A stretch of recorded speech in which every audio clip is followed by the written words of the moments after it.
குஜராத்தின் அகமதாபாத்திலிருந்து லண்டனுக்கு கடந்த 12ஆம் தேதி புறப்பட்ட ஏர் இண்டியா விமானம் புறப்பட்ட சில நிமிடங்களில் விழுந்து நொறுங்கியது. இந்த விபத்தில் ரமேஷ் விஸ்வாஸ் குமார் என்ற பயணி மட்டும் பிழைத்தார். எஞ்சிய 241 பேரும் இறந்தனர். மேலும் விமானம் விழுந்து நொறுங்கிய மருத்துவக் கல்லூரியைச் சேர்ந்த மாணவர்கள், ஊழியர்கள் என 38 பேர் இறந்தனர். விபத்தின் போது விமானம் தீப்பிடித்து எரிந்ததால் இறந்தவர்களை அடையாளம் காண முடியாமல் உடல் உருக்குலைந்தது. இதனால் அவர்களை அடையாளம் காண DNA எனப்படும் மரபணு சோதனை நடத்தப்பட்டது.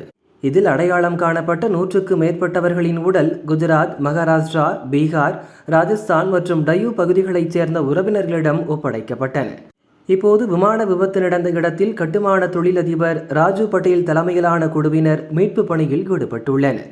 இறந்த பயணிகளின் விலை உயர்ந்த பொருட்களை தேடும் பணியில் பட்டேல் குழுவினர் ஈடுபட்டனர். இதில் 100 சவரன் அளவுள்ள கிட்டத்தட்ட 800 கிராமுக்கும் மேற்பட்ட தங்க நகைகள், 80,000 ரூபாய் ரொக்கம், பாஸ்போர்ட்டுகள், பகவத்கீதை புத்தகம் மீட்கப்பட்டுள்ளது.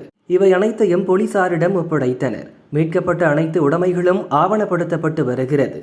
உறவினர்களிடம் விரைவில் திருப்பி தரப்படும் என்றும் உள்துறை இணையமைச்சர் ஹர்ஷ் சங்கவி கூறியுள்ளார். இதே ராஜு பட்டேல் தலைமையிலான குழுதான் அகமதாபாத்தில் கடந்த 2008 நடந்த தொடர் குண்டுவெடிப்பின் போதும் மீட்பு பணியில் ஈடுபட்டது.